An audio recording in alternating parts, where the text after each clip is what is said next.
So if you just wait a moment and just make sure if you're joining that you turn your audio off if possible.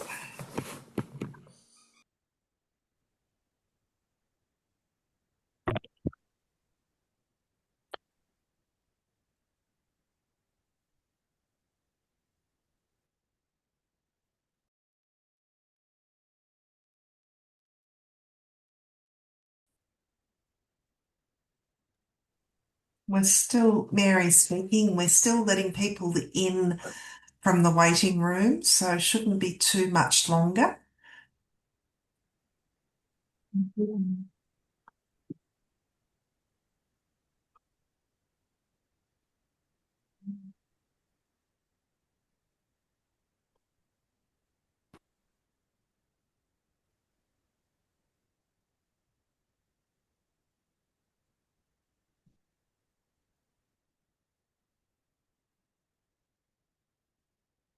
Mary speaking, we might kick off. Hello, everyone, and welcome to today's event. Um, today's event, our Evidence to Action event, is Let's Talk About Disability Data. So we're very excited about the program that we have. For those of you who I've not met before, my name is Mary Sayers and I'm the CEO of the National Disability Research Partnership. I'd like to begin by acknowledging the traditional custodians of the lands in which we're meeting from around Australia. I'm joining you here on Wurundjeri land here in Melbourne, and I'd like to pay my deep respects to the traditional owners of the land and elders past and present. And I would also like to acknowledge First Nations people with disability whose experiences and leadership remind us that disability data, like all data, sits within histories of exclusion, representation and sovereignty. I'd also like to acknowledge any First Nations people we have joining us today. I welcome you and acknowledge you and your ancestors and elders. So thank you so much for joining us today as we're talking about this very important conversation. So we know this is a topic that people deeply care about. And looking at registrations, and we've had a lot of registrations, it's almost coming up to a record, I think, for the number of registrations we've had. We have together today people with disability, family members, advocates, researchers, policymakers, service providers, students, and government representatives joining us. And that mix really matters to us because we know that you're all looking at disability from different lenses, and disability data touches all of us. But we often experience it very differently, and we're going to be talking about some of those differences today. Before we begin, a few accessibility reminders. Captions are available and we encourage everyone to turn them on if they're helpful. We also have Auslan interpreters joining us today, and you're very welcome to use the chat throughout the session to share reflections, resources and comments. Today's session does have a few slides. Some may say it's a bit slide heavy, but that's okay. Then as we unpack disability data, and all slides and resources are available both before and after the event. So there's no pressure to absorb everything at the moment. And we know that some people process information differently or might need breaks. And that's completely okay. Feel free to turn your camera off as you're listening, stand up, move around, or step away and come back as needed. Questions can be submitted through the Q&A and the chat. And we've also received a large number of questions in advance, and thank you to everyone who sent those. We've tried to build these themes into today's discussions. And I'm joined by my colleagues today from the NDRP. We have Sue, who's our Deputy CEO, who had a little bit of a wobbly internet connection. Hopefully, Sue, you're there.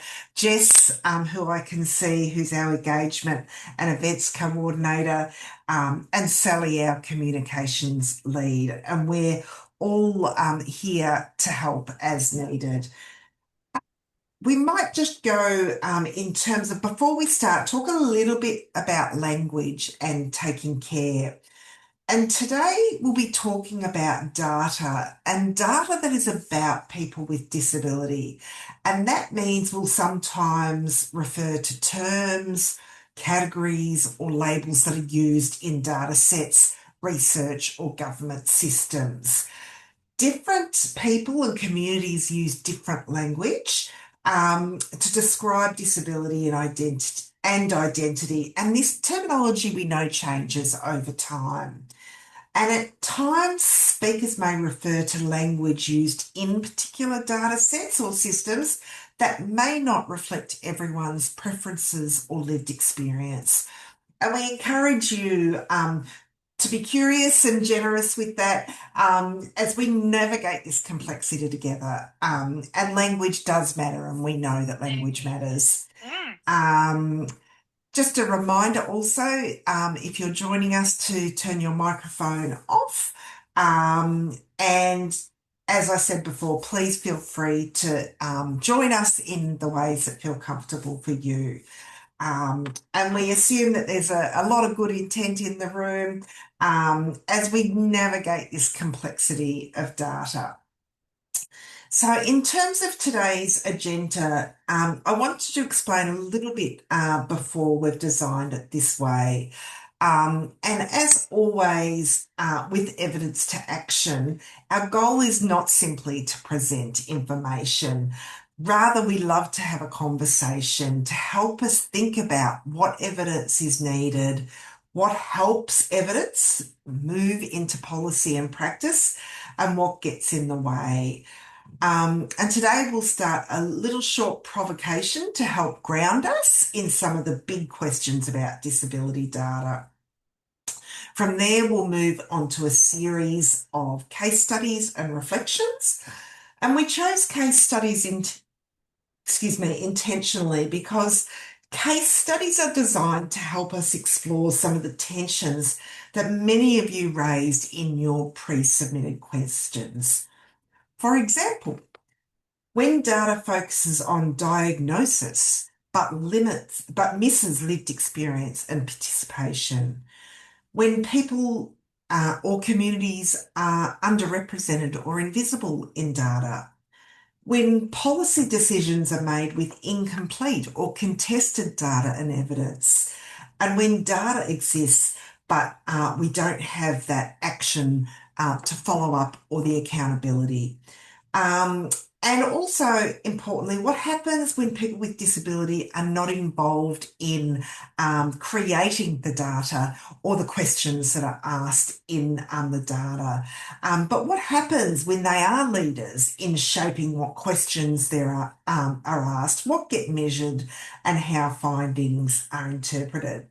I will now check with my colleague, Sue Tape, to see how your internet is going, Sue, our Deputy CEO, and whether you would like to go through the next section. Sue speaking. Thank you, Mary. Hopefully it's coming through clear. Jess, if you want to give me a thumbs up, excellent. Um, so thank you, Mary, for the introduction. It's fantastic to see so many people here. Um, so why disability data and why now? Australia has a lot of disability data, but having a lot of data does not necessarily mean we have a clear picture. And in many ways, disability data shapes the decisions that shape lives. It influences who gets counted, who gets funding, what services exist, what gets prioritized, and also, unfortunately, what gets ignored. And importantly, whose experiences are seen as legitimate evidence. For many people with disability and families, disability data starts long before it looks like research. So disability data is not abstract, it's personal, it's administrative, it's exhausting, and sometimes empowering, sometimes deeply frustrating. And yet, without disability data, we also risk invisibility. If people are not counted, needs can disappear. If outcomes are not measured, inequities can remain hidden. If governments cannot see where systems are failing, change becomes much harder. So today is not a conversation about whether disability data matters. It does. The real question is, what kind of disability data matters, for whom, and to what end? So on the screen, you'll see some questions, and disability data becomes more meaningful when we ask, what decisions is this data shaping? Who benefits or misses out because of how data is collected? What happens when important things are invisible in the data? And what does better look like? At the NDRP, we spent a lot of time thinking about the relationship between evidence and action. It's not just my job title, it's something that we try and do every single day in all our interactions because evidence does not automatically create change. Many of you asked versions of the same question in your pre-submitted reflections. You asked, why do we have so much data but so little change? And that's a fair question. We already know a lot about exclusion. We know employment outcomes remain poorer. We know access differs depending on postcode. We know people in regional, rural, and remote areas experience different barriers. We know First Nations communities, called communities, deaf communities, people outside service systems, and many others remain underrepresented in data or overrepresented in some cases in data that measures poorer outcomes. We know too many systems still focus on deficits, eligibility, and service use rather than belonging, autonomy, quality of life, or meaningful participation. And yet sometimes policy still moves slowly or in directions that people strongly disagree with. And that tells us something important. Good data is necessary, but not sufficient on its own. And often data tells us the what, but not the why. So evidence created using data has to be accessible, it has to be trusted, timely, connected to lived experience, relevant to policy decisions, and importantly, it has to be used. At the NDRP, that is why we focus not only on funding research, but on mobilizing evidence for action. So research by and with people with disability, not simply about people with disability. Evidence that can influence policy, programs, regulation, and practice. And importantly, this conversation today and any conversation about disability data is not only for quantitative researchers or data specialists. Many disability research teams include advocacy orgs, community orgs, lived experience researchers, policy partners, service providers, and people with deep lived expertise and experience and community knowledge. And they want to access data to help them in their work. And there may be many who may be working with linked or administrative data for the first time. So part of today is also about building confidence and understanding across research teams. But I also want to say many people already know a lot about disability data, even if they would never describe themselves as a data person. I'm the data nerd in the NDRP. Largely that's because of background and the experience of filling in forms, and my love for where that data goes. But in ordinary sense, many people already understand disability data deeply because they live it. They are the data. They know what gets asked, they know what gets measured, and if the right questions are being asked in the first place. So, what we're talking about today is how we bring together that lived understanding of data and the important questions that need to be asked with research methods, linked data sets, and evidence building so that disability data becomes more useful, more meaningful, and ultimately more capable of creating change. So, when we looked at pre-submitted questions, there's a few themes that come through strongly, and Mary has touched on these. Mary already sort of said, people asked what actually counts, who gets left out, who owns disability data, why does administrative data often not reflect lived reality? How do we stop data being asked to justify decisions that have already been made? And how do we ensure people with disability have more control over how data is collected, interpreted, and applied? And these are exactly the tensions we want to sit with today. So, this conversation also matters for the future of disability research in Australia. And many of the questions that have been raised today are already emerging in NDRP's work. So, we're an independent organisation and we've been around for nearly 24 months. And by the end of this year, we the disability-led NDRP will have handed out over $6 million of funding for research led by and with people with disability. Our round one teams have focused on the safety of people with disability, and they're currently finalising their outputs from round one.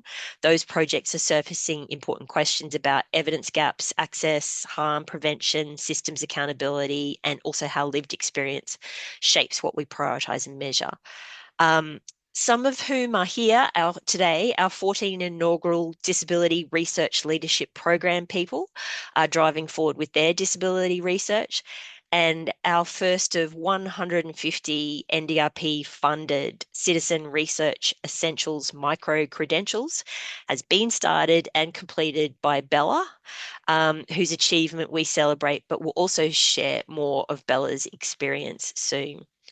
So part of our 2026 funding round, including our theme on accessible and inclusive communities, we expect disability data questions to continue to emerge strongly.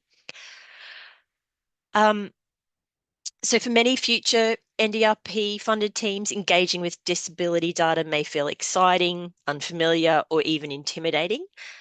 Some teams will include strong quantitative expertise or expertise, as I've heard it called.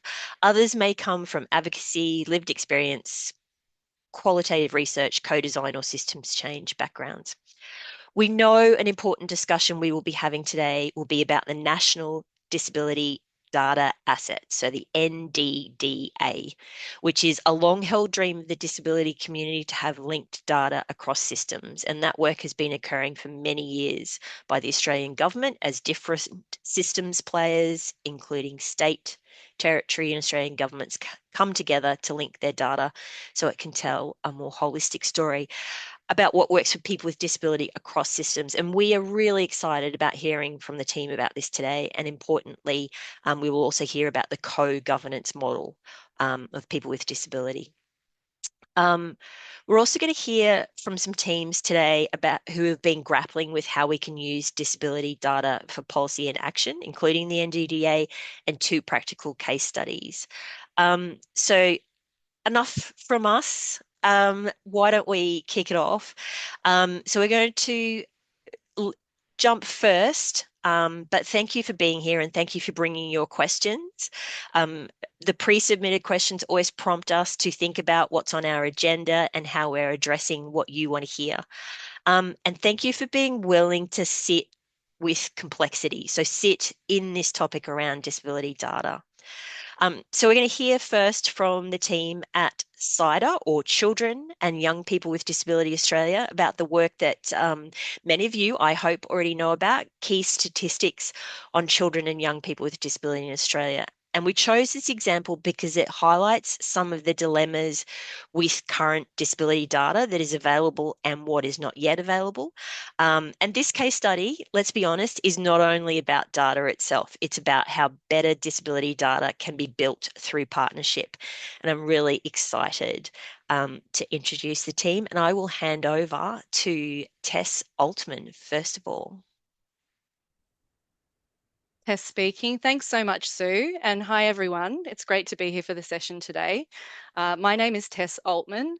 My pronouns are she, her, and I'm the Policy and Research Coordinator at CIDA, as Sue kindly did the acronym for me already, Children and Young People with Disability Australia, the national representative organisation for children and young people with disability aged 0 to 25.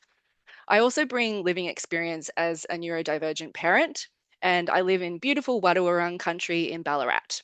I pay my respects to the traditional custodians and elders past and present and acknowledge that sovereignty was never ceded and that this always was and always will be Aboriginal land. And I extend my respects to any First Nations folks in the session today. Big thanks to the National Disability Research Partnership for organising this session today about the important topic of disability data. It's really timely with lots of current efforts going on across sectors to increase not only the quantity, but also the quality of disability data. This has got to be collaborative. So I'm really pleased to see a mix of policymakers, researchers, advocates, and people from the disability community in the room today. From our perspective in the disability advocacy space, we've long seen a gap in data that feels truly representative of the community that we're a part of and that we advocate for. As you're all aware, there's so much diversity in the disability population, and current data sets aren't capturing this in a way that resonates with our disability community.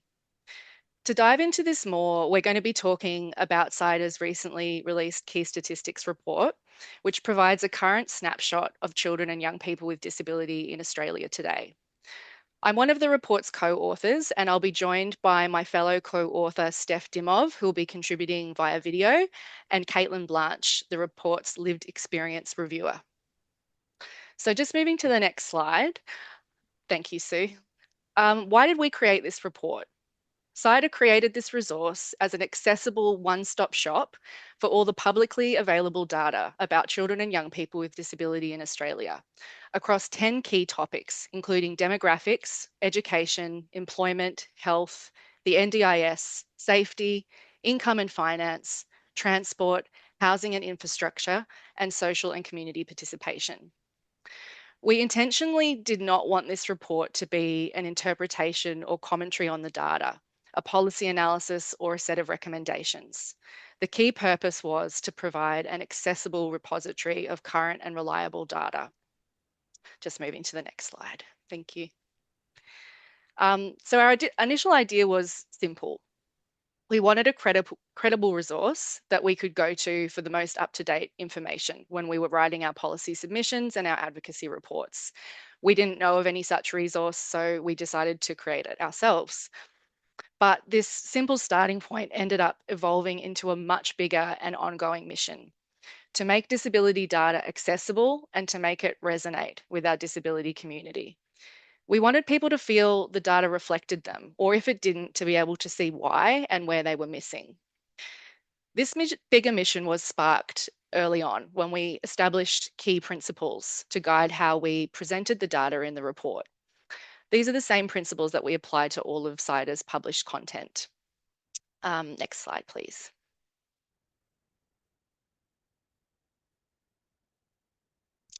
The principles we applied were for the report to use strength-based language, follow the social and cultural models of disability, represent diversity and intersectionality, and be accessible. Next slide, please. When we first started compiling the existing statistics, meeting these principles already posed challenges. First, existing data is not usually presented from a strength-based perspective. Statistics usually present children and young people with disability as part of a problem that needs to be solved. This is useful for making a case for advocacy and what needs to change or be improved, but it doesn't reflect them as whole people or the capacity, the capability, and the contributions that they make. Second, the tendency is to collect data using terms such as impairment or severity, air quotes, that come from a medical model emphasizing individual deficits, not structural barriers, as in the social model, or disability as part of natural human diversity, as in the cultural model. These medical terms often don't align with how people view themselves, and there usually isn't the option for people to define disability in their own words. This means that many people who do not relate will simply not tick the box and will hence not be represented or visible in the data. Third, and relatedly, the data does not reflect diversity or intersectionality. We went digging for data about First Nations, multicultural, LGBTIQA+, and regionally based children and young people with disability, and we could find hardly anything. Finally, existing data is not accessible. It's hard to find and interpret, even for people like us with a research background. It's fragmented across sources, and it's hard to know what is the most current information. This is a known issue, with the Australian Institute of Health and Welfare's Australia's Children report already recommending integrating data from multiple sources to improve understanding of how children and young people's wellbeing or service use differs among different populations and geographic groups, where data might be only available in one data set. There's also issues with equity of access. If you want to do deeper comparative analysis, you need extra tools and skills like Table Builder, or often more information about specific groups is reported in peer-reviewed journals behind paywalls. It's also not generally available in accessible formats. So what did we do differently? Next slide. Thank you, Sue. Our report doesn't solve these challenges, but what we did differently was we openly acknowledged and grappled with them.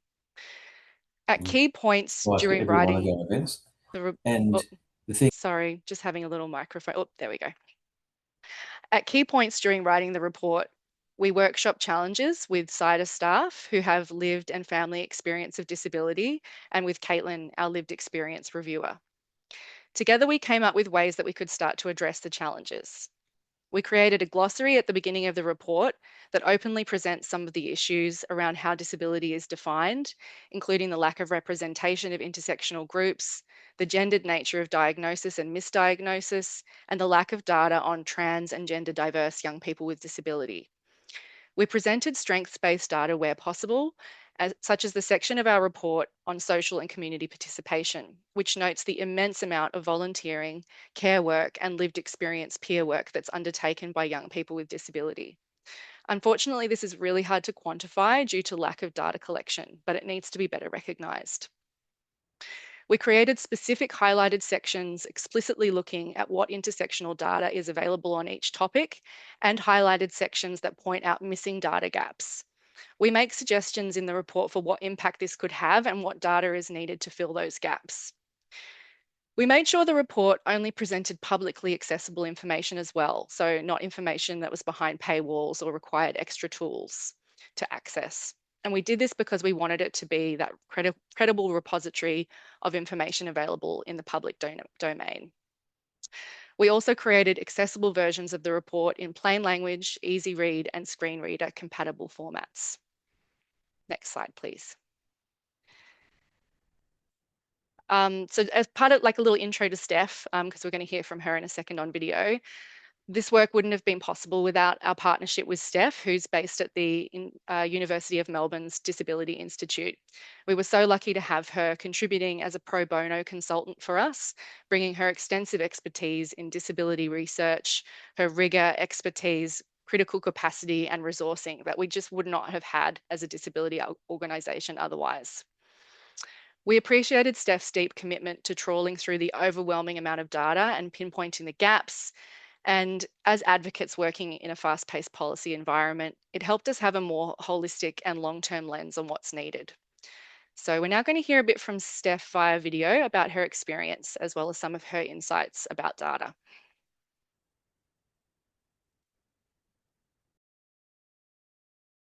We asked Steph, what did the partnership with CIDA enable that you couldn't have done in a university-only project? Partnering with CIDA gave the project a kind of grounding that I really valued. So there was always a clear so what around developing this report, a real, working with a real organisation like CIDA. They're working with real families, real young people, and there was a genuine need for this resource to actually land and be very, very useful. So there was sort of a very practical element to developing the report. It also gave me a much clearer picture of who we were making this for. So working with CIDA, who are actually on the ground, working with young people, working with families, meant that the audience never felt abstract to me. And it also kept me accountable in a good way as well. So having CIDA in the room, or me being able to attend meetings or ask questions, meant that I was always thinking about the gap between what the data was showing and then what people were actually living and experiencing as well, which is something I try to do often in my academic work. But that tension is very important, and this partnership actually often kept that very front of mind for me. And then on a very practical level, CIDA brought knowledge that I just didn't have. So what questions was the sector sitting with? What already existed? Where were people hitting walls, trying to find and use this kind of information? And so that was genuinely invaluable to the project, I think. What is something about disability data you think most people misunderstand?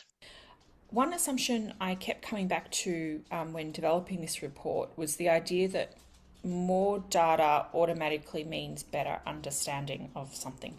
And so what I found was that it really depends on the foundations.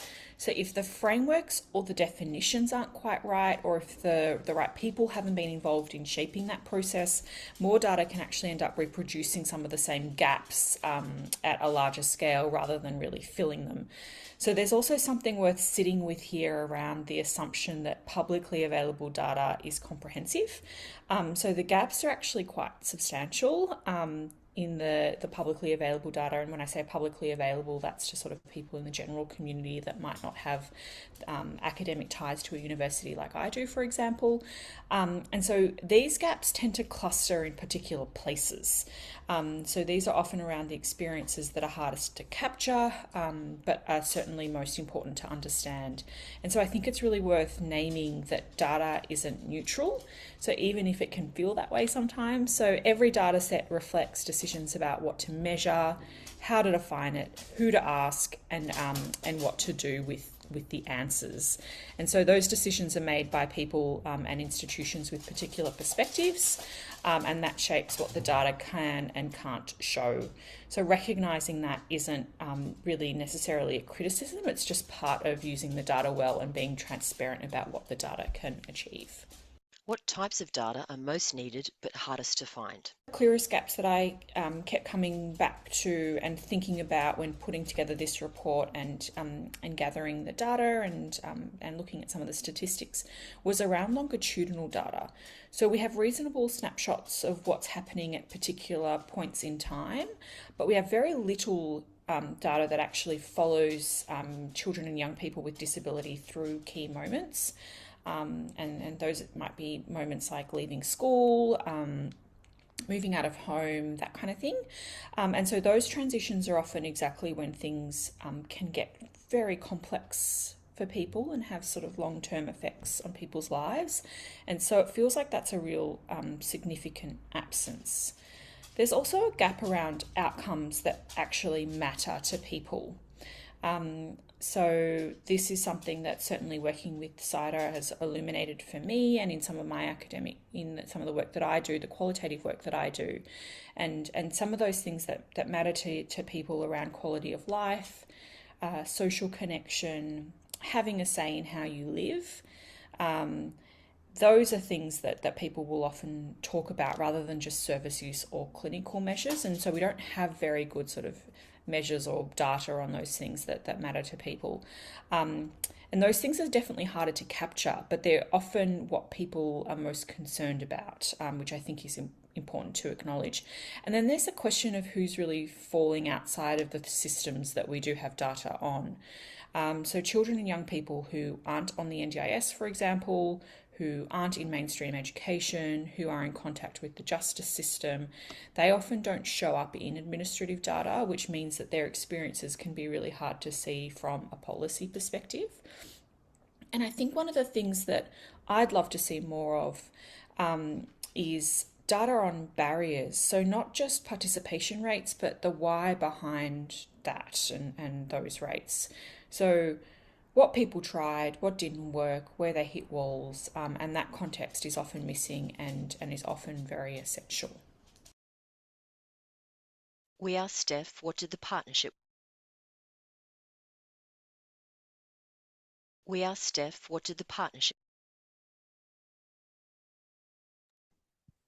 So speaking, sorry, Tess, back to you.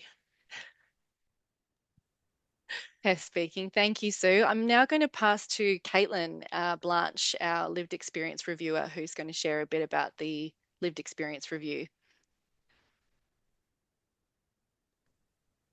Caitlin speaking. Hi, everyone.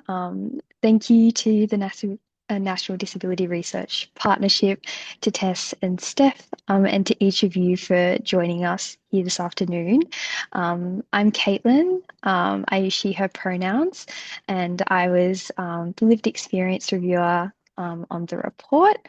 I'm calling in from very sunny Ngunnawal and Ngambri country, which I'm very grateful to be on, and also would like to pay my respects to elders past and present and extend that respect to all Aboriginal and Torres Strait Islander people who are joining us in the room today. So I'm going to talk a bit more about, I guess, what my role was like being a living experience reviewer and what I noticed about the data, including, potential gaps. As we heard Steph say, data isn't neutral. I don't think that would be necessarily a shock to anyone in the room today, but it's certainly something that I had to grapple a lot with as a living experience reviewer. So in my role as a lived experience reviewer, I guess I was there to make sure that the data, that the report was transparent about the gaps and that it didn't shy away from openly reporting on that. Tess did say, and as you'll see in the report itself wasn't a commentary on what the data showed or what it did not show, but I think that's something that I struggled a little bit with, coming from a living experience perspective and not seeing yourself reflected in data. It can be hard to, not try and challenge some of the narratives that you do see data portraying about us. But what I hope to add was, I guess, some of that social and political context and community context that comes with being a person with disability, trying to understand data that's about us and not necessarily with us. I also brought the lens of a young person and what data that's useful to us actually looks like and what it feels like for us. So in doing this, I looked at the language of the report, potentially how things might be construed from a community lens and the ways that young people might like to be talked about. And this extended, as so far that CIDA was able to add to the report. But obviously I wasn't able to change the language of the data itself. I think, during this process, I realized a lot how much living experience does truly matter in how data is constructed. And one of my key takeaways from doing the report is that, data does create a narrative about us. And whether that's one that we actively co-create or not, it's still one that's conveyed to whoever is engaging with the data itself. So moving forward, we want that narrative to be as reflective and I guess as owned by young people with disability as we possibly can. And having a living experience role, particularly as a reviewer, is a good way to do that.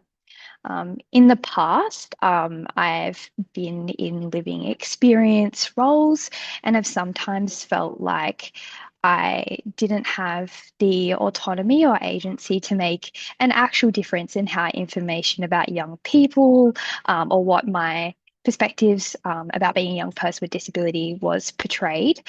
However, in this role, it was really rewarding for me to be able to make suggestions about the data and what added context people would need, particularly young people with disability or people viewing the data would need to be able to understand what the data says about us, and to also be provided feedback about how that was actually reflected in the report, and if it wasn't able to be reflected, why that is.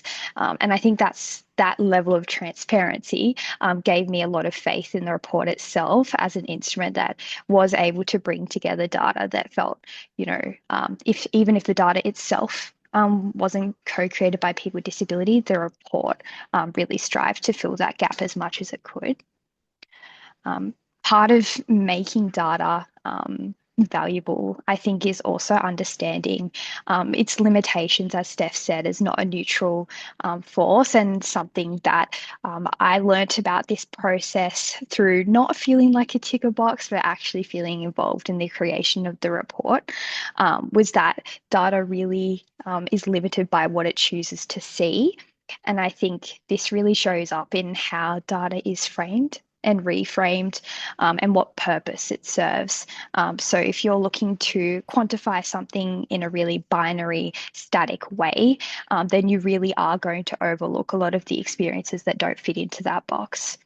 I mean, as Steph said, there's people, particularly young people, who are interacting with the justice system, who may not fit into the static boxes that data seeks to capture, but have really valuable living experience that could really shape how services, amenities, our communities respond to their needs. And even from the community that I come from, I can see that this is an actual reality. So I think making sure that the data is responsible and accountable to us makes a difference in the level of ownership that we can feel over what it says. I think the final thing that I took away from this process, and I hope that each of you take away from this process, is data is really important, not only for people looking to build infrastructure or community programs, but also for young people with disability looking to advocate for themselves. And, if you don't see yourself reflected in that data or don't feel a sense of ownership over what that data is or what it looks like, you don't feel that sense of resonance to be able to use that to advocate for yourself. So I think it's really important to me during this process, where the data didn't feel like it resonated to me, to be able to provide that context that emphasizes our strengths and our capabilities, and really moves away from deficit approaches. So then that way, data can also be a force of advocacy if that is something that you feel like you can take ownership over. I think they're my key takeaways for the moment. I'll pass back to you, Tess. Tess speaking. Thanks so much, Caitlin. Your role in this report was just so crucial, and you really got us to reflect intentionally, throughout the process. And I think that really helped us to think more about how data is constructed, just like making that clear, and what impact it has on our disability community. So thank you so much for sharing those reflections. We do have a couple more slides, but I don't know if moving to them is going to activate the video. Sue, would you like to stay on this slide? I don't mind either way. I think Stay put. Caitlin's given her takeaway. So whether we just want to hear Steph's Yeah, no worries. I'll just give a little bit of a let's move to Steph's key takeaways, and then I can move us to a little summary. That's great. what did the partnership with CIDA enable that you couldn't have done in a university-only project? Partnering with CIDA gave the project a kind of grounding that I really valued.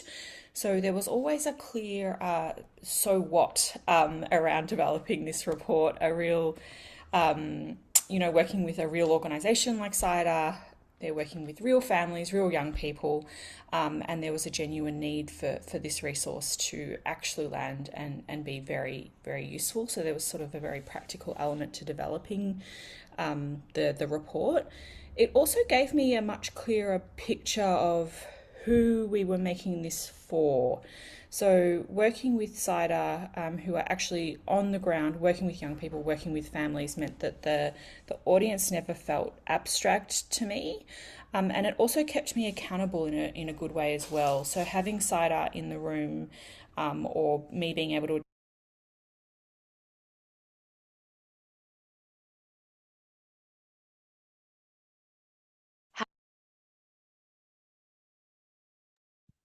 Sue speaking. Tess, I'll throw back to you. I'm not sure what's happening there with that video. Apologies. Tess speaking. Thanks, Sue. Just to kind of move to a bit of a conclusion. So what our approach offers as a whole is a level of honesty and transparency that's not often acknowledged.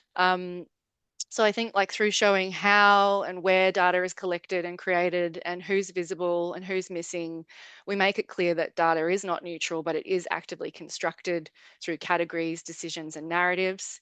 And our aim in doing that is that the disability community can feel more ownership over data by having more transparency and clarity about where it's come from.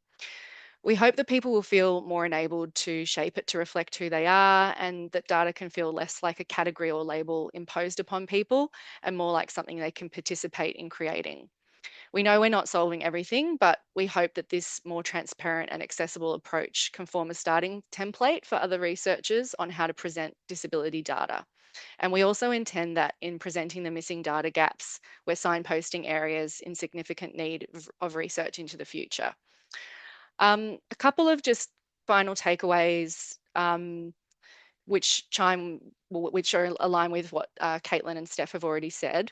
Just to bring it all together, I think a big takeaway is doing research in partnership and collaboration is really vital to this being able to happen. We couldn't have done it as comprehensively or with as much integrity without the combination of research, advocacy, and lived experience. And the other key takeaway is about transparency and accessibility. So just to add to what Steph has said, I'll pose that as a bit of a call to action to researchers and institutions collecting and analysing data. So first, to be bold and reflective in how we present data, making assumptions visible and being upfront about the limitations of data sets. Second, to build in nuance and responsiveness to how disability is defined, including most importantly by those with disability. This matters for capturing the full diversity of disability while still enabling meaningful comparison across data sets. And finally, thinking about accessibility and inclusion from the start. And I think that this was something that Steph was going to point out in one of the videos there, was around including people meaningfully from the beginning of this process, co-designing together, auditing everything that's out there, so that we can measure things accurately, and reach and resonate with the people who the data is about and make it meaningful. Thank you, and I'll pass back to Sue. Sue speaking. Thank you, Tess. Thank you to the CIDA team. Thank you to Caitlin for talking today about lived experience and the importance of that in this project. And also thanks to Steph Dimov, who provided us with a lot more material than what you saw today. And as part of the materials after this event, we will share a link to the full Steph video, which is more than 25 minutes long, and goes through quite a few questions about the experience. There was a lot in that session about, and that case study about directly to the questions that had been submitted by people beforehand. So we've heard the challenges of fragmented systems, missing data, and missing voices. And we also heard about why accessible, strengths-based and publicly available data matters. And importantly, also about the role of partnership and how lived experience, advocacy, and research can come together to create something that's more useful, more trusted, and more connected to what communities actually need. For our next session, we're going to zoom out, but we're going to take a break. So for me, it is bang on 12:50 Australian Eastern Standard Time. I just want to take a 10-minute break, have a stretch, stop looking at the screen, give our interpreters and captioners a 10-minute break. So we're going to start back promptly at 1 o'clock Australian Eastern Standard Time in 10 minutes, and we'll move into Mary's going to introduce our next session. So take a break, please. We'll come back on. We'll come back on in about a minute as you're starting to gather yourselves for this next session.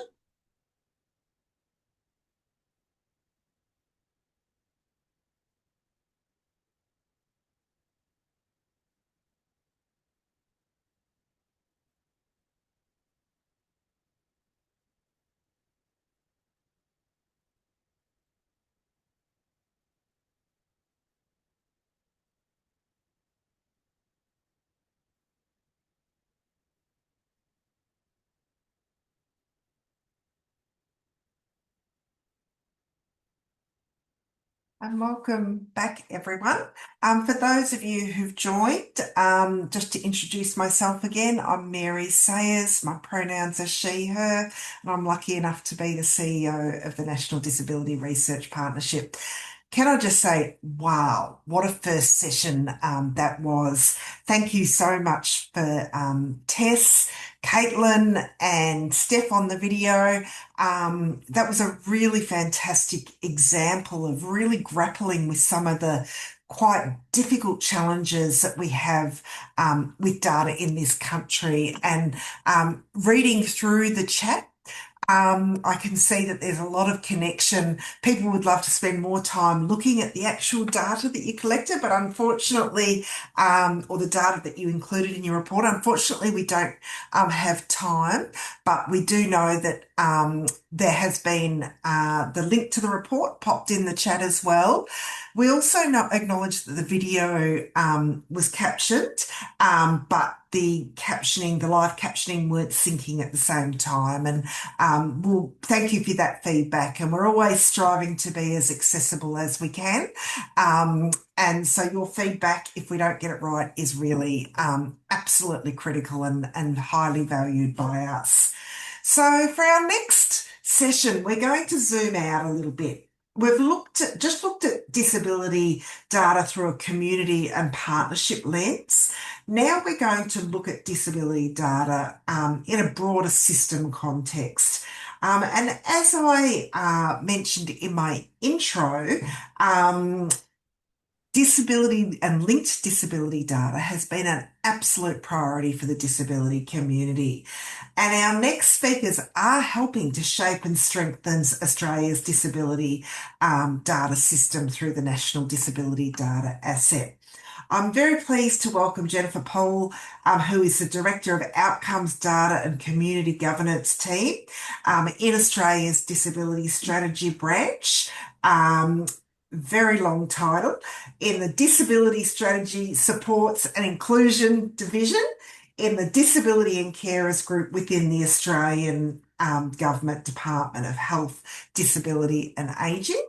And Jennifer's also joined by her colleagues, Rebecca Hurley from the Australian Institute of Health and Welfare.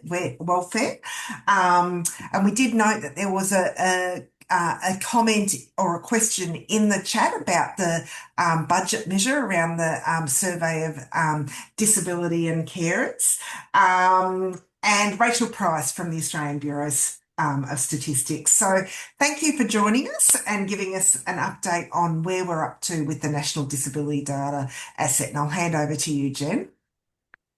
Excellent. Thank you very much, Mary. And yeah, thank you for the opportunity to speak to you all today. As Mary said, my name is Jennifer Poole and I'm with the Department of Health, Disability and Ageing. My pronouns are she, her. Before I get into the presentation, I'd just like to acknowledge that I'm on Ngunnawal country today and pay my respects to traditional custodians of the land. I also acknowledge that everybody's coming from many diverse lands across Australia. And I'd like to extend my respect to all Aboriginal and Torres Strait Islander people that are here with us today.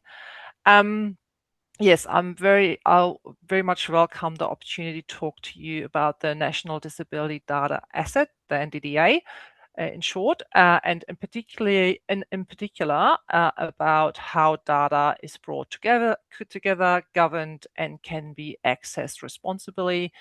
Mary already alluded to the fact that I've got Beck Hurley from the AHW and Rachel Price from ABS in this meeting as well, on this session. And they'll help me to answer any sort of questions you might have about accessing key data assets. And that includes the National Health Data Hub, NHDH, and the personal level integrated data asset, PLIDA. So the presentation is structured to move from an overview of what the NDDA is through its core governance arrangements and into how data access works in practice. And we'll provide also details on both PLIDA and NHDH access pathways, as there are the two main integrated data systems supporting NDDA projects. And yes, obviously encouraging you to raise any questions about anything that we'll be raising here today. Next slide, please. So, thanks. First, I'll just provide a very brief overview of the NDDA. I'll try to keep this short, as I understand that you've already received some relevant background and information material around this. The NDDA is a commitment under the Australia's Disability Strategy and using the identified data from multiple government agencies as well as states and territories. Its purpose is to improve understanding of the experience of people with disability, and the NDDA seeks to achieve that through the development of the disability flags, as well as reporting outcomes under the Australia's Disability Strategy. And there are a couple of links in the slide if people are interested in understanding a bit more about that. As I previously alluded to, the NDDA projects are currently supported through the integrated data systems, so that's PLIDA and NHDH. Be moving to outlining what the NDD core governance arrangements are, which are basically a key element of the NDDA project. So the NDDA core governance is co-governed by Australian state territory governments and the wider disability community. And that's done through the NDDA Council and the Charter, as well as advisory panels. There aren't currently any active advisory panels, but there have been advisory panels, for example, on the development of disability flags. The NDDA Council consists of 3 Australian, 3 state and territory government members, 3 disability community members, and 3 disability data experts. The council meets about every quarter, and they usually have a very full agenda. The NDDA Charter sets out the principles for how data should be used, including what is acceptable and not acceptable. Again, there's a bit more information if you click on the link as to the NDDA Charter on the NDDA website. Next slide, please. So the next 2 slides explain how project proposals are reviewed. So I firstly want to cover the role of the Disability Informed Ethical Oversight Panel, and then we'll also talk about the criteria used to decide what counts as an NDDA project under the interim delivery model. So on the Disability Informed Ethical Oversight Panel, that's an independent group with disability and data experts, and they effectively review NDDA project proposals and provide advice. on those. And they particularly look at whether projects cause harm or bring benefits for people with disability, and makes recommendation. They meet about monthly, but if there are a lot of project proposals, they can also meet fortnightly, and basically to ensure that we can get through proposals in a timely manner, and researchers can get an outcome, basically. Importantly, the final approval decisions is made by data custodians. So not the panel itself, they just provide recommendations as to whether a proposal should proceed. But data custodians do make the final decision on that. Next slide, please. So just briefly on the interim co-governance arrangement. So the Council recently agreed in principle to the below NDDA project criteria.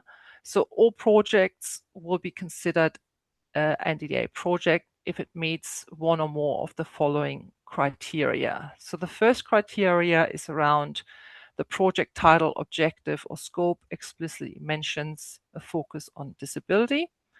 The second criteria is the research question explicitly mentions a focus on understanding, improving, or evaluating outcomes for people with disability. And then the third one is around the data access request includes NDDA disability flags or NDIS participant data to explicitly design a research cohort of people with disability.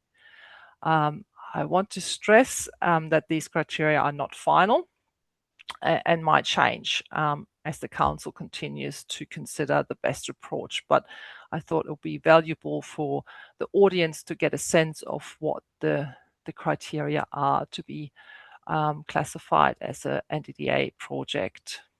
Next slide, please.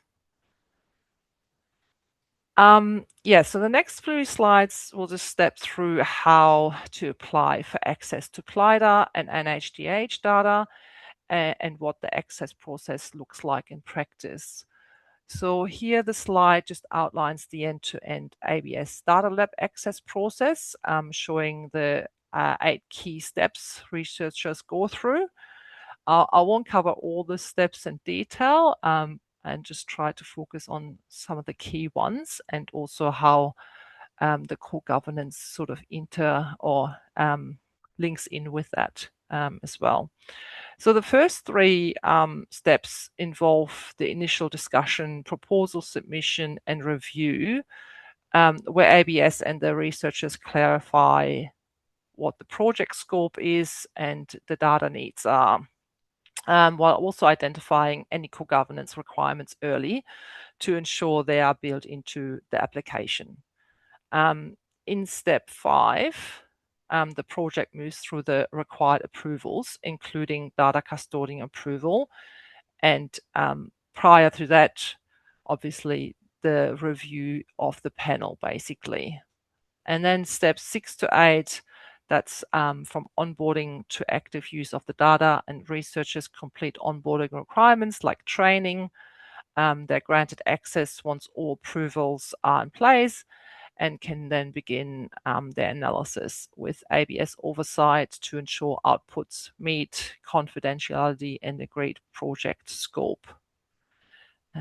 Next slide. So in terms of applying for NHDH data, broadly speaking, that is somewhat similar, or goes through similar sort of process at a high level.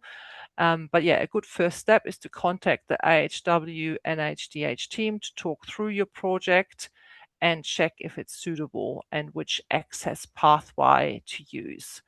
And to apply, researchers need to submit a project proposal that clearly explains what they want to do and how it aligns with the approved purposes of the NHDH. Sorry. Next slide, please. yeah, and this slide, similar to the one a couple slides before, sort of sets out a phased approach. It's got 8 steps as well, or 8 phases, and goes with the first phase shown at the top, and the final phase at the bottom. So it begins with the feasibility stage, where researchers talk with AHW to test their ideas and check if it's suitable and get an initial quote. In the application stage, the proposal is developed in more detail, and this includes confirming the project, or confirms whether the project meets NDDA criteria, and providing any additional disability-specific information as well.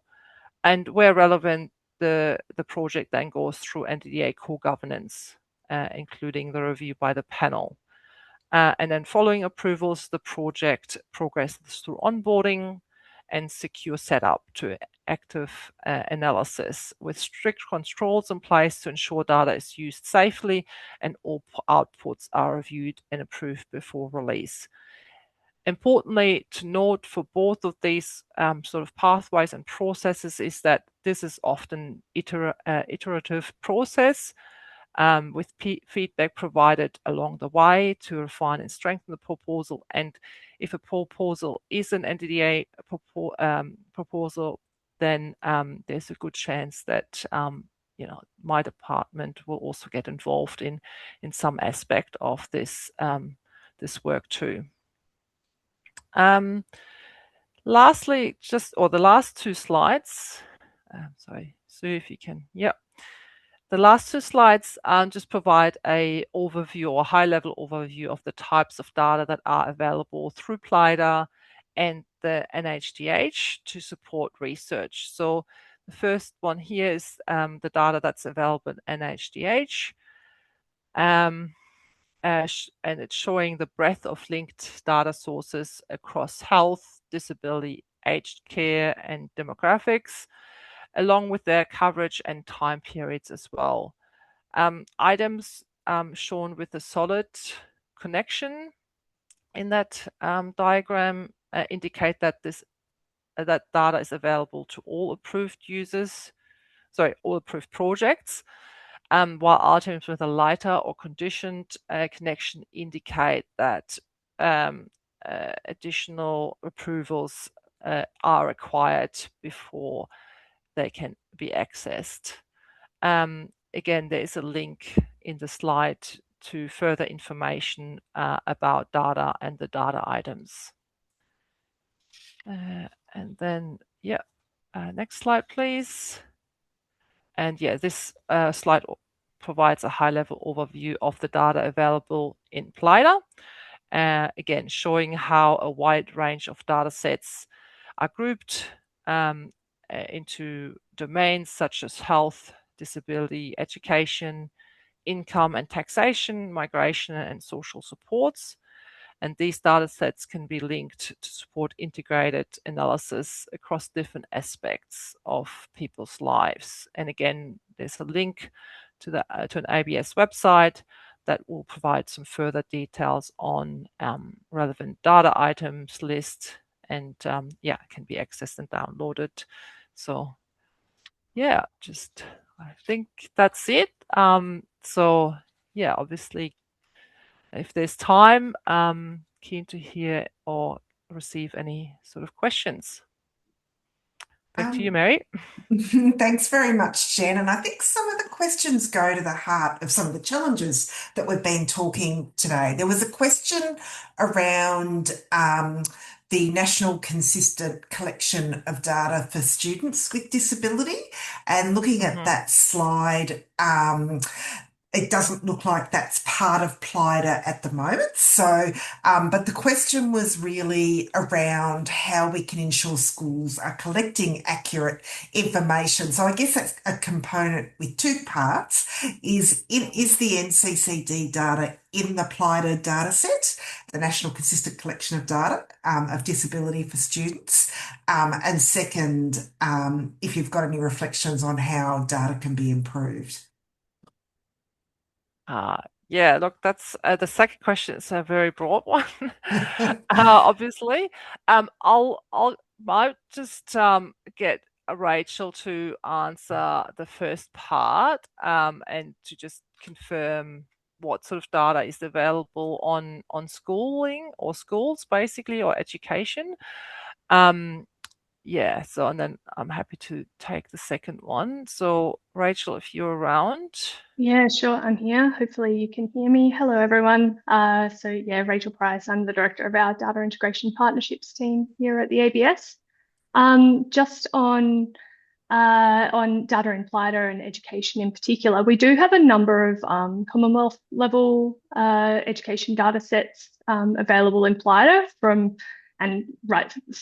sort of early childcare through to tertiary education. However, there is a little bit of a gap at the moment in the schools data, and we're working with the state and territory jurisdictions to try and address that. So continuing to just build up the data that we already have available. I guess in lieu of those really rich data sets coming in, there are a number of census and survey data sets linked to PLIDA that can be looked at to plug some of those gaps in the meantime. Hopefully that's covered it. I've seen a few other questions coming through the chat about data in PLIDA. I'm very happy to talk to that, but don't want to take up too much time, so I'll leave it there for the moment. Fantastic. And I think, Jen, it'd be great if you could talk about data improvement and what the NDDA Council has thought about in terms of some of the data improvement, if there's concerns about data improvement. That was kind of the second part of that question. Yeah, look, that is very much broader than obviously just the NDDA. Like, so as Rachel sort of alluded to, like we're sort of continuing having discussions with states and territories and also the Department of Education, I guess, at the Commonwealth level to see how we can basically ensure that there's access to the data and how we can include that in relevant data systems, I guess. So that's sort of ongoing. I guess at a broader level, I know that there's a lot of work and thinking on IHW side as well, of trying to look at how data can be improved. I know that they're also establishing a child welfare asset. I think, I'm not sure I get the name right, but there's sort of data improvement that is very much ongoing. And then under the Australia's disability strategy, we've got a data improvement plan that we published, I think last year, at the start of last year. So, and again, like seeking to work with different stakeholders to improve data over time. We're also doing and as part of that, there's a review that we'll be undertaking this year of the outcomes framework, and looking at what we're currently measuring, and whether that is sort of fit for purpose, whether we may need to make sort of changes to that, and what other data is available that we haven't sort of looked and or considered as well. So yeah, there's a lot going on basically.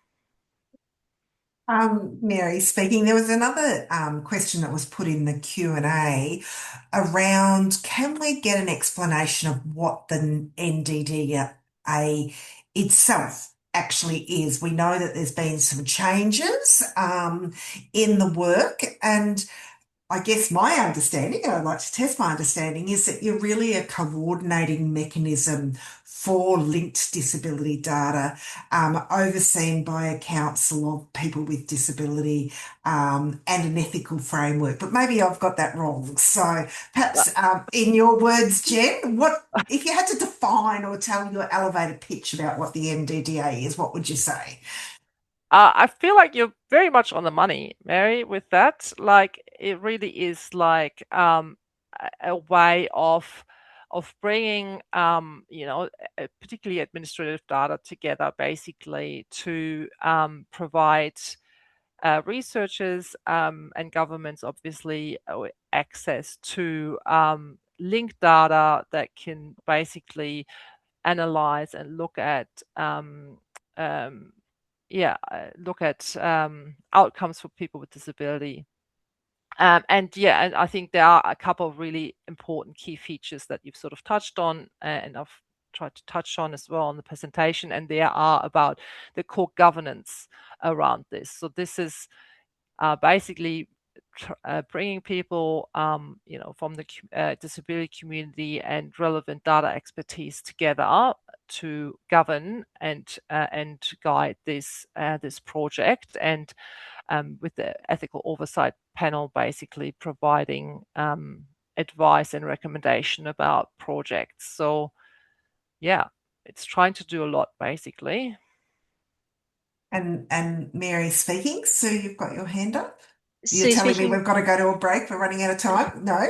No, I know that we cut the Q&A session out of our first case study. So I wanted to just take one of the questions that has been buzzing around in the pre-submitted questions about what needs to happen to collect better data, and to put Tess on the spot. I'm sorry, if I can throw back to Tess Altman. Just interested about community trust and what needs to happen to collect better data. Obviously, the NDDA has been on a journey. The community has definitely been on a journey. So I'll throw over to you if that's okay.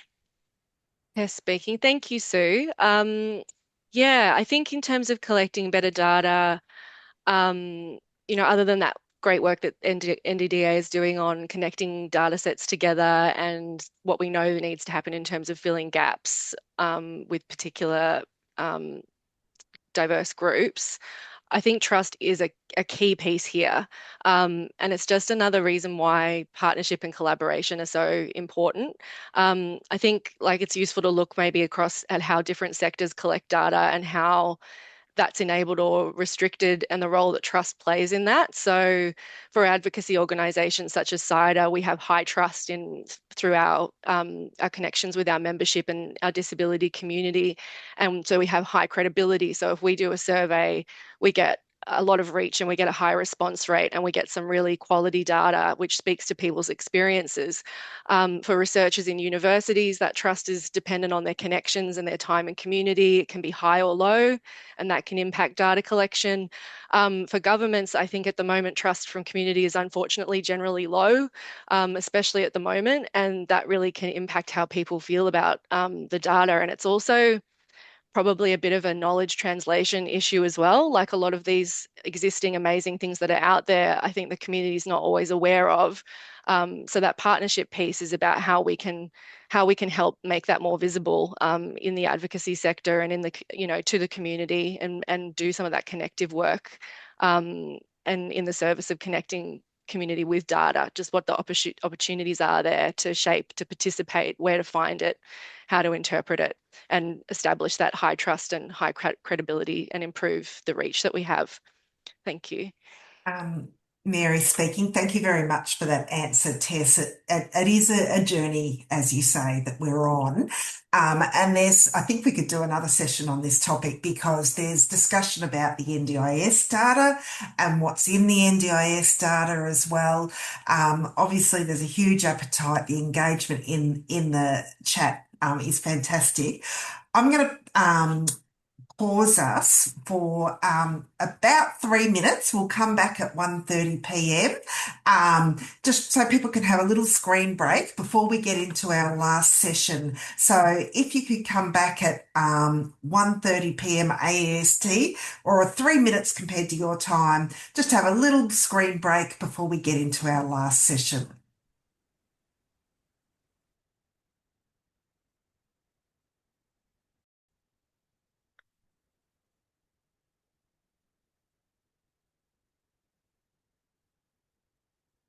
Just going to find my notes. So speaking, it is my absolute pleasure to kick off this second case study. We're shifting from building better access to disability data to thinking about how disability data can get itself designed, and by whom. We're going to hear from a Griffith University team about an approach that brings together research, co-design, and citizen science to better understand disability experiences and outcomes. And I'm very pleased and personally chuffed to introduce Dr. Kelsey Chapman and Michelle Moss from QDN, Queenslanders with Disability Network. Kelsey is a researcher whose work focuses on disability, inclusion, and meaningful engagement in research and data. And Michelle brings lived experience, leadership, and a strong commitment to ensuring disability research reflects community priorities and experiences, and also runs a damn good conference. So please join me in welcoming Kelsey and Michelle. Thanks, Sue. It's Kelsey speaking. We are so happy to be here today and to speak about our collaboration, Voice of Queenslanders with Disability. Next slide, please. I just want to take a moment to first acknowledge the traditional custodians of the lands that we're all meeting virtually. I'm on the lands of the Kombumerri people on the Gold Coast, and just pay respects to any First Nations people here and elders past and present.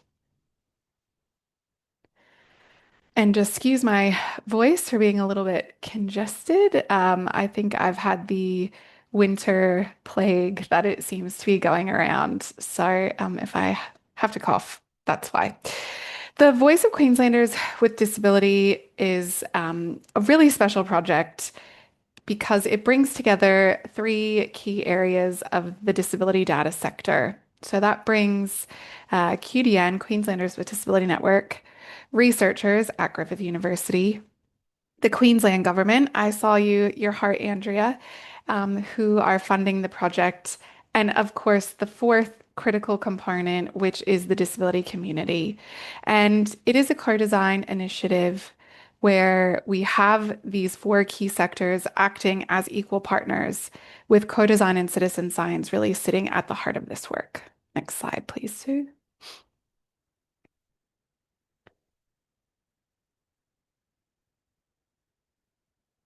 I can't see Michelle. I think she's here.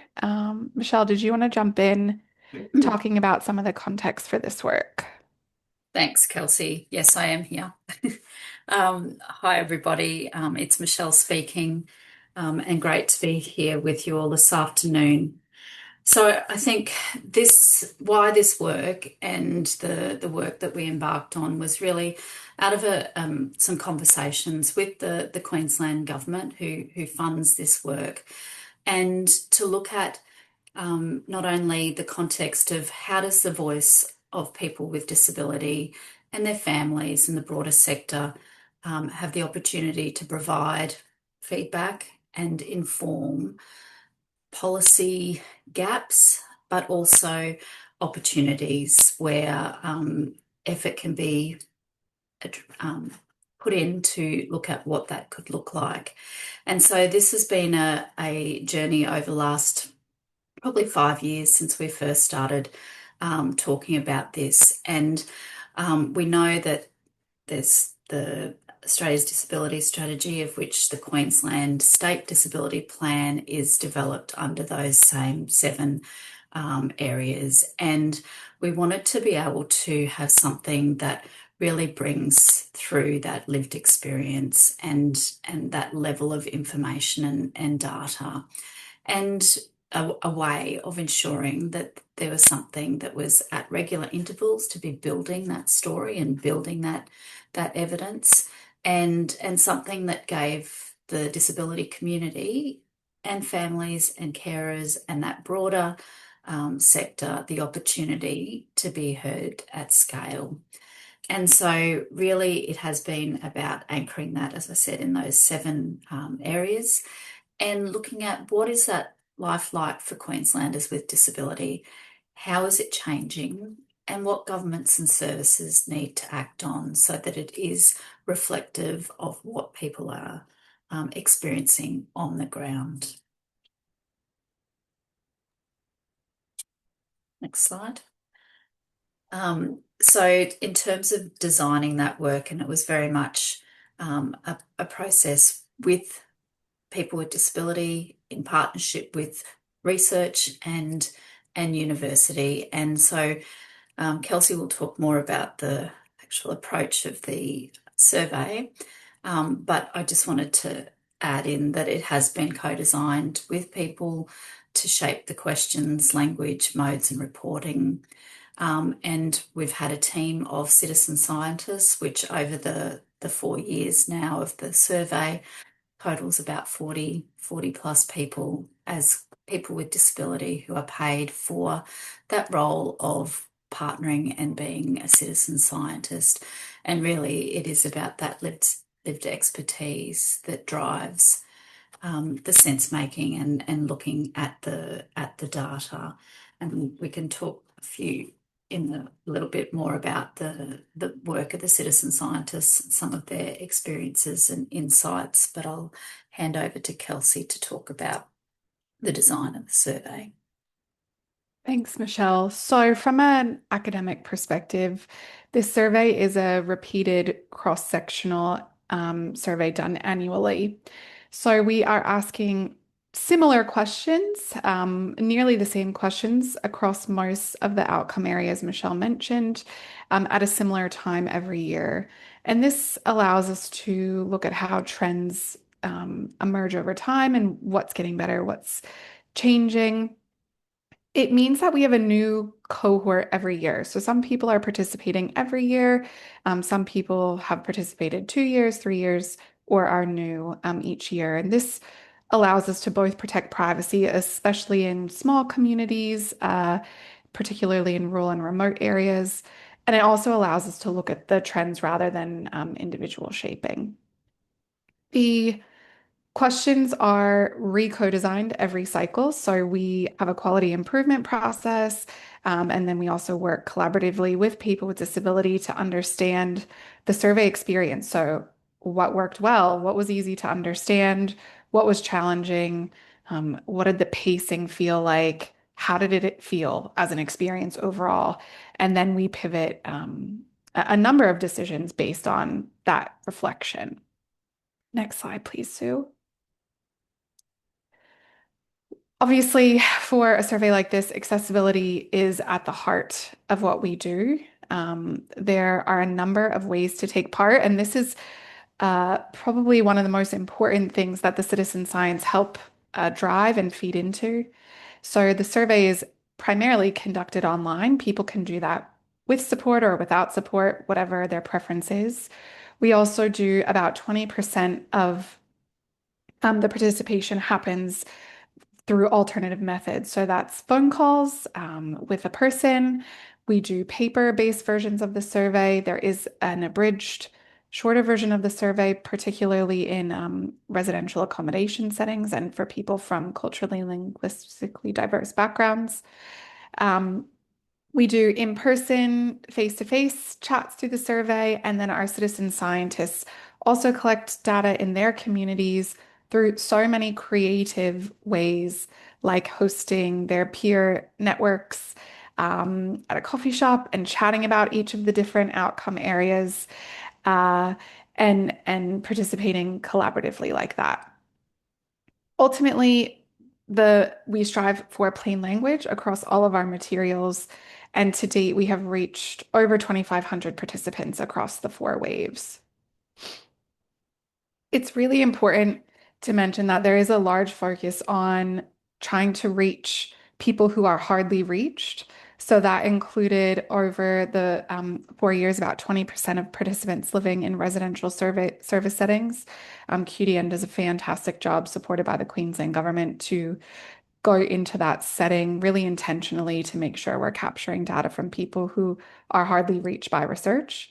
We've had about 5.4% of participants who are Auslan users as their main form of communication, and primarily nearly 50% have household incomes less than 50,000 per annum. So we are trying to reach as diverse of a group as possible, but really prioritizing people who are often left out of research. Next slide, please, Sue.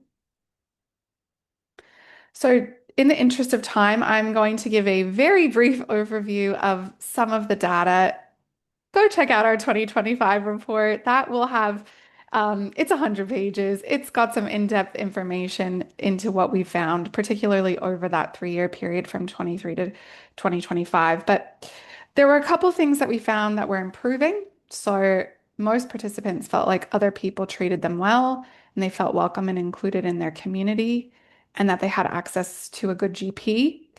Uh, you can see that less than half, although it was an increase over the 3 years, report improved access to paid support. Something that's really important to note about this information and the data that we collect is we collect both quantitative data and qualitative data. And we do that really intentionally because whilst you can see most people have said other people treat them well, when we get into the qualitative data, that often paints a really nuanced or sometimes different perspective. And so the report is really based on marrying those two perspectives together. So it's easy to tick, agree or disagree, or strongly disagree or strongly agree on a survey. But what that actually looks like for your life is something that's of profound importance to our team. So we spend a lot of time working through and looking at the qualitative data and trying to represent the quantitative data with that nuance. Next slide, please, Sue. And that, of course, shows up in what's getting worse. So we had a lot of people who said they felt like their lives were getting worse in 2025 than they had been in the previous year. And that less people said they had a good job and had enough money to live well. I think that reflects what's happening in the country as a whole with ongoing cost of living crisis. And less people felt that employers in Queensland put people with disability in leadership positions, and less people felt they could get extra support if they needed it. Next slide, please, Sue. Like I said, the quantitative data tells a good story, an interesting story, one that's important to hear. But there is a story happening behind the numbers. And Michelle, I wonder if you want to speak to some of that. Thanks, Kelsey. And I think that is the important part of the data and the story that sits behind the numbers, because there's some really strong evidence and information that people are giving, particularly around that experience of reasonable adjustments, which people talk about, that it doesn't happen as a matter of course, and it is essentially some of their experiences, whether it doesn't matter which service setting that is across the 7 areas. So I think that's a really important thing. We know that the cost of living pressures compound those disability related costs, and that's certainly, and whilst we haven't released this year's report, I think it builds the story of the impact of those cost of living pressures, and particularly living on fixed income with the disability pension that hasn't kept growth of responding to the changes in cost of living. And often those stories of inclusion have really been about individual leadership, not necessarily a systemic kind of approach. And we've been really fortunate, I think, to have a number of opportunities, and Kelsey will probably talk a little bit about this a bit more, to present some more detailed information around a particular policy area or portfolio area. And I think that's one of the amazing opportunities that this data gives, and the story behind the numbers, because it really is about where those areas are that are opportunities for doing something different, and really focusing attention in on reform and policy work that will make that systems change and help take from individual leadership to that systems level change. Excellent. Did you have anything else you want to add there, Kelsey? No, I think you covered it. Thanks, Michelle. Sue and the NDRP asked us to think about some of the strengths and limitations of this approach. And so we wanted to do that as a little bit of a conversation. I think Michelle's point about the ability to use some of this data to really drill down into some specific pain points for people and for the systems and government as well has been really helpful. And having that married data of the quantitative and the qualitative together allows us to have a better understanding of what's happening both at an individual level and at a collective level. So that's been critically important. Some of the strengths, obviously, this data goes into a publicly available report, which I think is certainly a strength. That means that people can peruse it in their own time and use it to support their own advocacy, their own research, and their own systems change. It is co-designed throughout, so it wasn't just co-designed as a one-off. We continue to revisit co-design processes, do unpacking of the survey experience, like I mentioned, and readjust the formatting annually so that we're constantly being as up to date as possible for best practice accessibility and inclusion.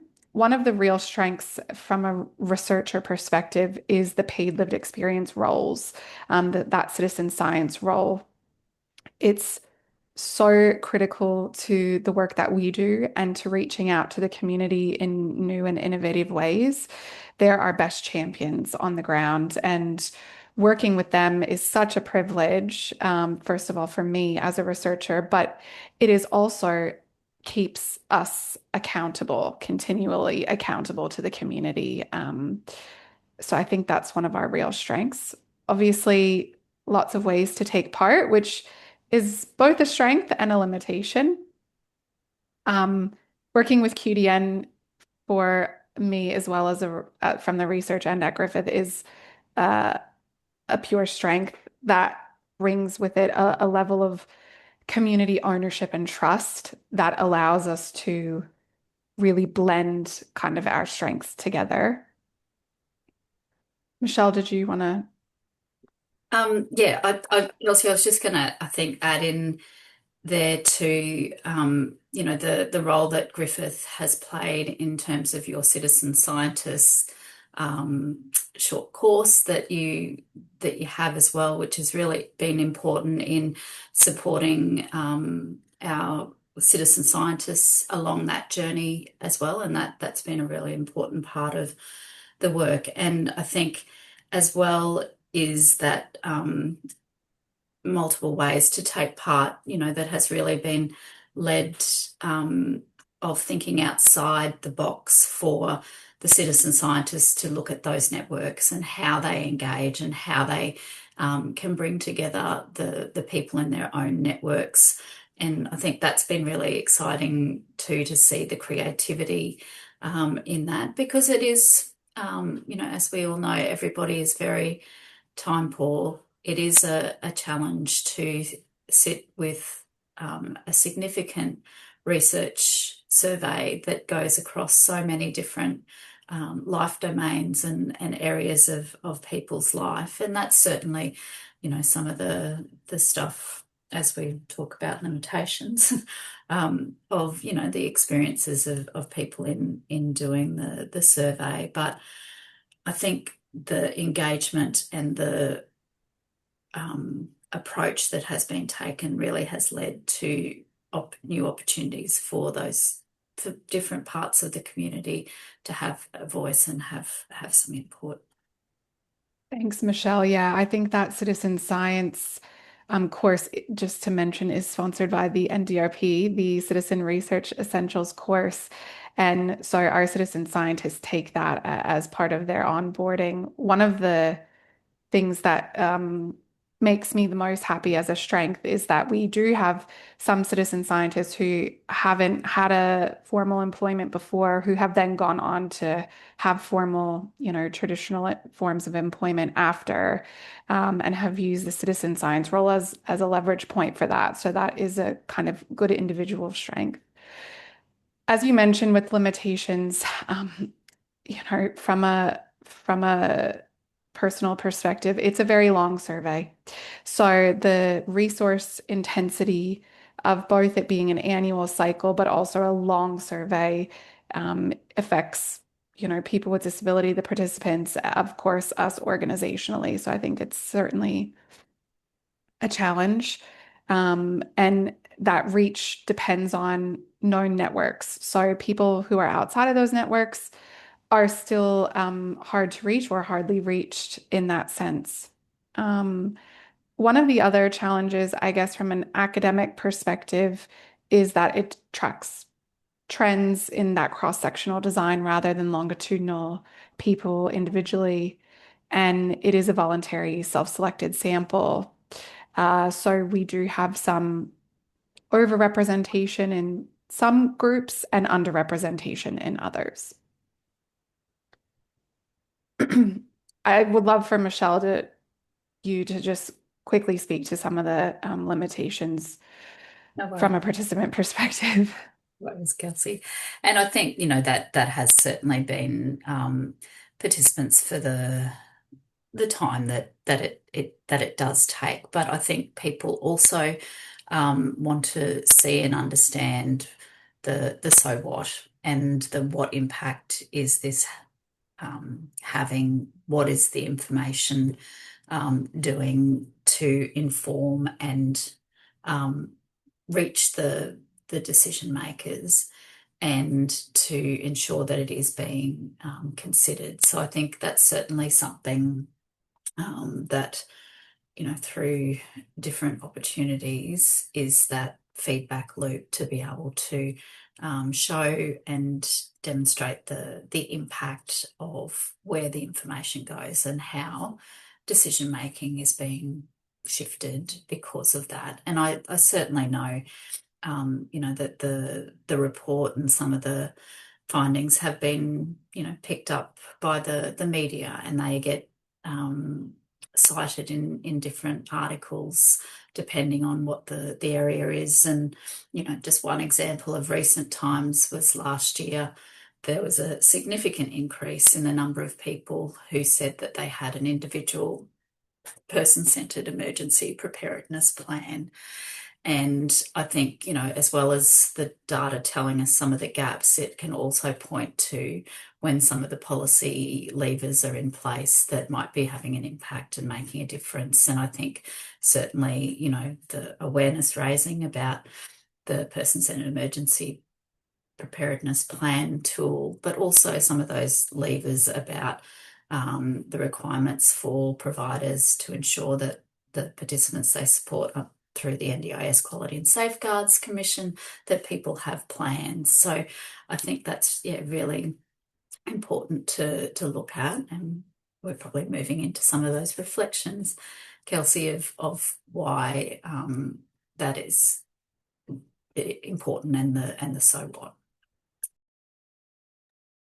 Yeah, I think, again, just to be really brief, that this whole approach really, to me, drives forward that people with disability, when they're provided the opportunity to share their experiences, are willing to do so when there is trust embedded and when there's accessibility and inclusion embedded within the process. And I think so often that's a secondary thought, and that's one of the strengths of this process, that that was the first thought. And so when you begin like that, it makes it really a trusting, but also a positive experience for all parties involved. One of my biggest reflections is that, particularly for this 2026 year, is that people with disability are tired of being asked to be engaged and to share while seeing that limited change on the ground systemically. And so I think that's something that we have to be considerate of and think through as we move forward in this period of reform, and trying to reflect as best as we can as a research team and an engagement team, the changes that are being made, because there are things that are happening on the ground within Queensland based on the outcomes of this report that are going well. So doing our best to communicate what that looks like is critically important. And I think the other thing for me is thinking through, when this is a survey designed for anyone with disability to take part. And so often thinking through the tensions between, a change for access for one group doesn't always match up with the access requirement from another group. And so really designing with that tension in mind. And I think that's where that citizen science and co-design approach is so important, because it allows us to raise those tensions and flesh them out really well so that we get the best kind of universally designed approach. Kelsey, I'd just add in there that the other final reflection, because I know we need to finish, Sue and Mary, is around the partnership, and that last purple box you've got there, that it is about the uniqueness of a partnership across the research institution, a person-led peak body organisation, and government. We look forward to continuing to do that work and amplify the outcomes and impact of the Voices of Queenslanders with Disability survey. Well, thank you, Mary speaking. Thank you very much, Kelsey and Michelle, for sharing your experience. I particularly loved the way your citizen research approach is trying to reach groups that are often not reached in research. So particularly people living in residential settings, that is a really, and I'm sure people would love to learn more about your approach, about how you've done that and achieved that. But you also highlight a bit of a wicked problem in that there's so much that is happening for people with disability in their lives that's not always going well. And I guess I would I would suggest anyone who today has felt a bit activated by some of the discussion today. We're talking about data that's real about people's lives, to please do reach out and get support. I would also like to thank Jen and the team from AIHW for sharing around the National Disability Data Asset. I think there's a really strong appetite for more work and more understanding about what's happening in this space. Lots of questions about the value of linked data in the chat. A lot of questions about how to access the data. And also huge thanks to Tess and Caitlin and Steph via video for kicking us off with your person-centred approach, strength-based approach for looking for data that anyone could be able to find as well. And I think the more we can keep talking about how do we get the holistic picture that helps tell a narrative, not just for stories' take, but for actually making real and meaningful change in people's lives, is absolutely crucial. So again, sharing some of the that change story about how data can actually improve people's lives. I feel like we've got another session lined up, Sue, which is about the next bit, is how do we take the data to action. Massive thank you for everyone who's been here today. Thank you for sharing so generously in the chat your thoughts, and also a big thanks to our interpreters as well as our captioner for being here today, and wish you all the best for the rest of your day. And we really look forward to seeing you. We will be coming back to you with materials from today. We've heard about the possibilities, and we really want to keep this conversation going. So big thanks, Kelsey and Michelle, for wrapping us up, and yeah, have a great rest of your day. And thank you, everyone.